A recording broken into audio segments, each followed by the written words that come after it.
Okay, here I am on a flood reinstall. I've started to lay new tack strip. They always pull any tack strip that was wet out. It usually leaves a lot of blisters, which causes an issue with getting your next set of nails in. Plus, when carpet is originally installed, concrete is a bit soft. So when it gets old, it's harder and it's more likely to blister. So my method is I use these tack strips, and you won't find these over at Home Depot. You'll have to go to a carpet supply, but they have the 10 gauge nail, so they're a bit thicker. And then what you do is you set your board up, then you put a spacer in there, is it keep the hammer from bouncing into the wood, the tile. Then we're going to set this. Now I wear hearing protection, so I'm going to pause it and put that on. All right, so basically you hold the bar, and 2 hits usually drives it in. Sometimes 3. And double check how straight you are. Go to the next one.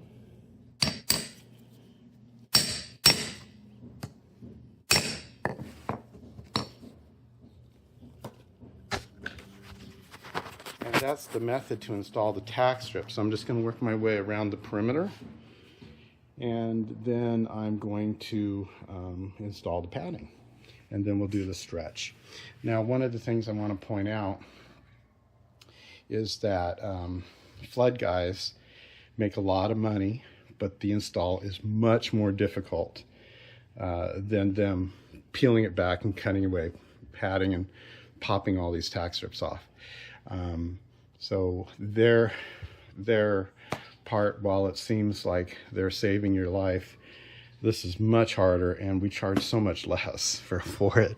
So it seems very unfair, but let's move on with the install, and then I'll show you the next part. One of the things I wanted to show you is if there's an air gap, when it hits the concrete, it's going to blister. So you want to make sure the nails aren't a little bit through. So you want to get rid of that air gap, because when it hits and reverberates, it'll cause the concrete to blister. Anyway, let's continue on. Okay, so it's been less than a half an hour. This is the strips that we put in. Mentioning our gaps. Generally, like I said, about 2 pieces of cardboard, but it's less than a tip of a finger if you have a small finger. And you want the carpet to be able to jam in there, but if you get it too narrow, you won't be able to get the carpet in. So it's somewhere in between, so that makes it perfect. They had a flood from their refrigerator, and they were gone at the time. So it flooded all the way over there and all the way over here. And so this is the second section. And she did something interesting, is that she filled the holes. Again, remember I mentioned that air gap issue? So if there's roughness on the surface, it's going to cause that same issue. So, and you can see how rough this is. So I'm just going to scrape this. Let's see if I can get all of her extra concrete off.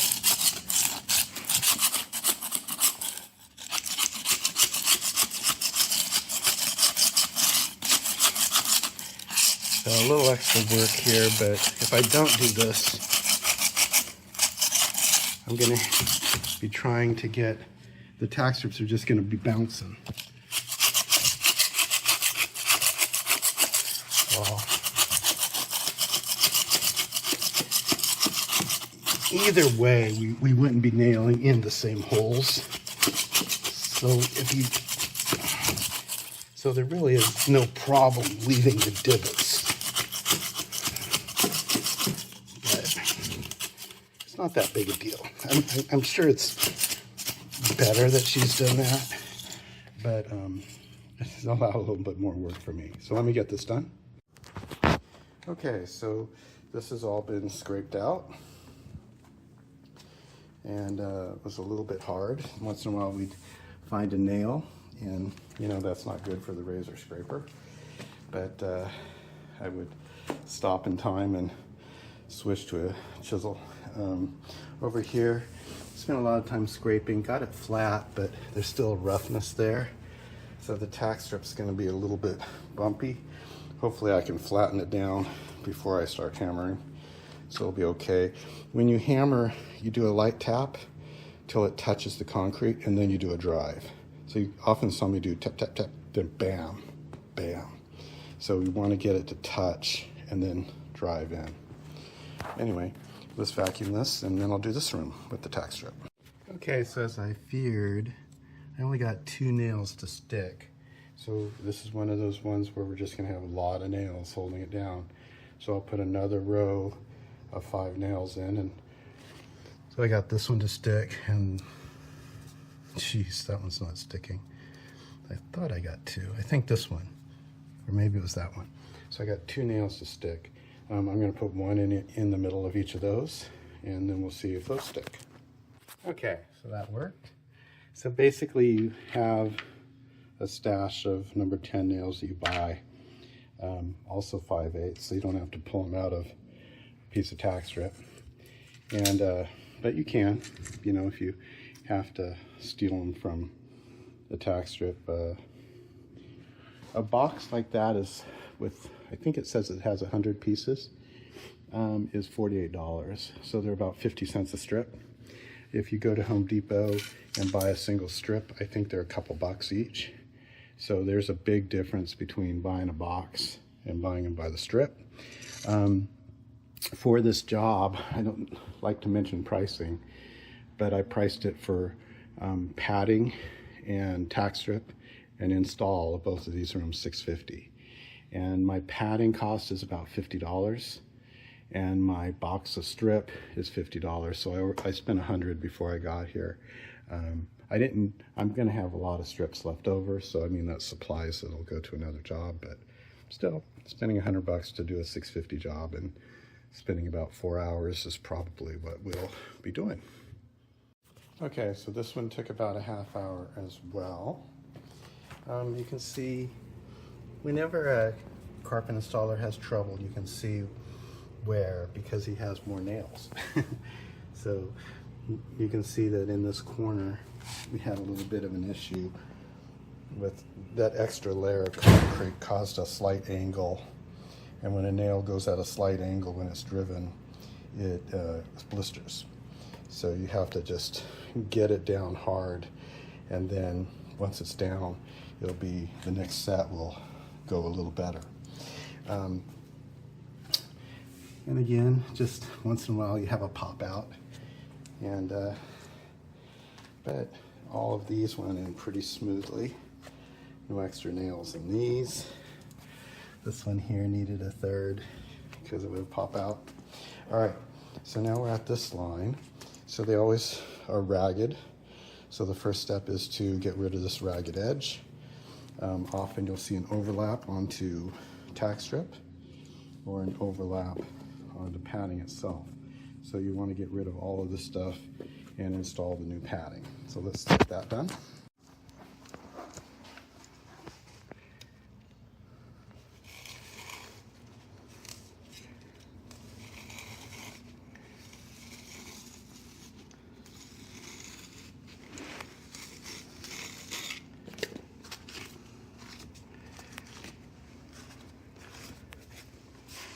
Okay, so I dry fitted this. What we're going to do is we're going to peel it halfway, put the glue down there, flip it. You don't want to get glue on your shoes or on any surface, because then you'll track it around. So just put some glue in there. Let me actually do it under video. It's pretty basic. Actually, I think I need 2 hands to squeeze the bottle, but I'll show you how it looks after I. Okay, so we got the glue around the edges. We got it underneath this part that's cut. And then we got some glue in the middle just to hold it. Let's flip this part back over and then do the other side.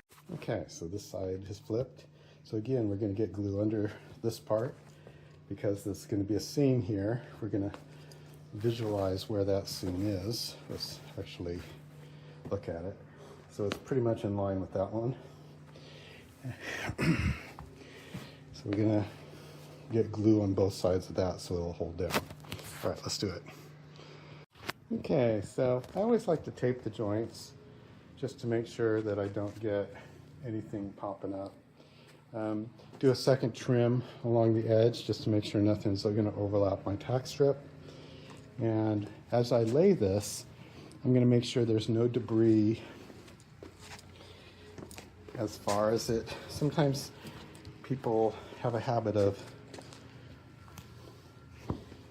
having it roll and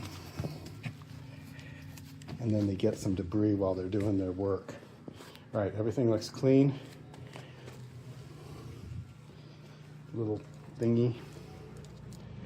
You don't want to have any little piece of padding bump. All right, let's roll it over. Okay, so rolling it over. I have the power stretcher in the car. It seems like it's shrunk a bit.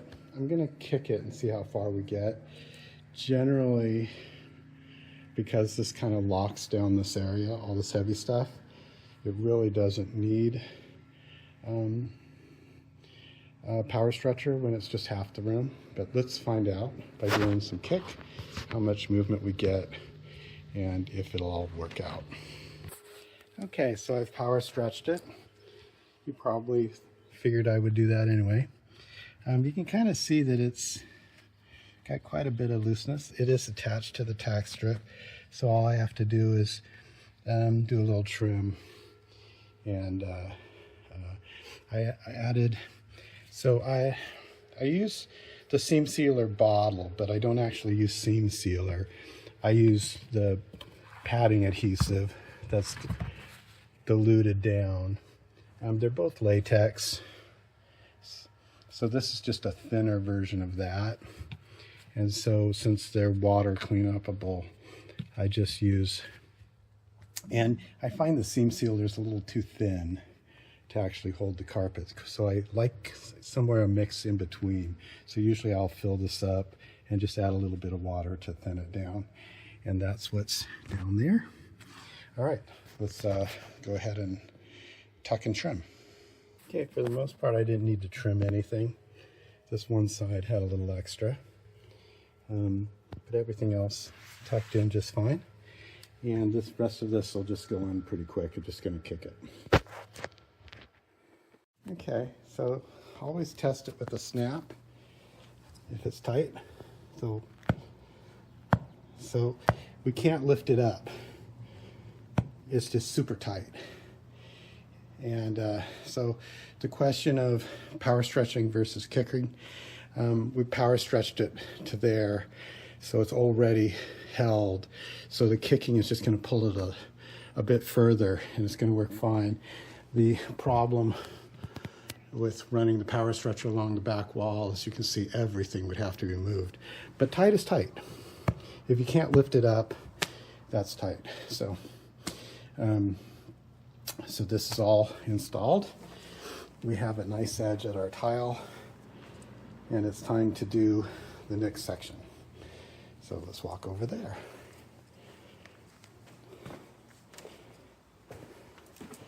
All right, so we're going to do the same thing. Trim the padding, get it nice and flush, get this all installed, make sure it's clean. So let's see, it's 12:30. I got here at 10:30, so it's 2 hours. Probably get this done in about another hour. So about 3 hours. We'll see. Okay, so this room went just like the first.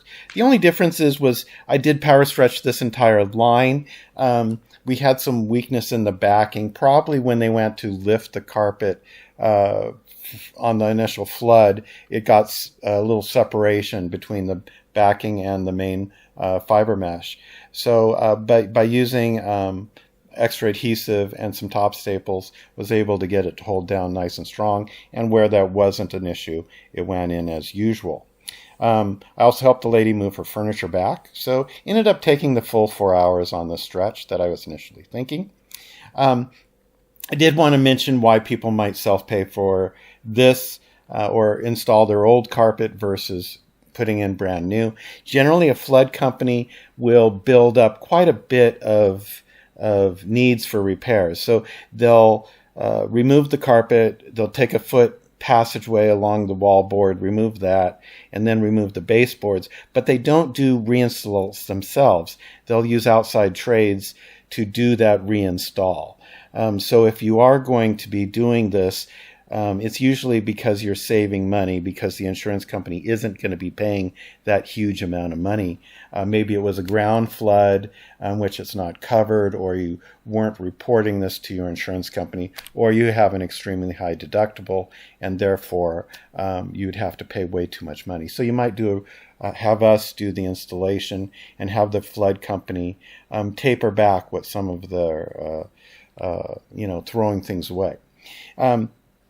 If you are going to have us relay the carpet after the flood, we do have to make sure there's no black on the back. Black means mold, and if there's mold on the backing, I can't do a reinstall because it would be hiding it from a future buyer or just from someone that doesn't know that they have mold in their carpet. So we can't do the reinstall. So that's the ins and outs of relaying a carpet after a flood. If there's a smaller problem, of course, we can handle that as well. We do lots of carpet repairs and carpet restretches out here in Temecula, California. I'm John with Hilbrands Carpet Care, and I hope this video helps you understand the ins and outs of doing a carpet relay after a flood. Thanks for watching. Bye-bye.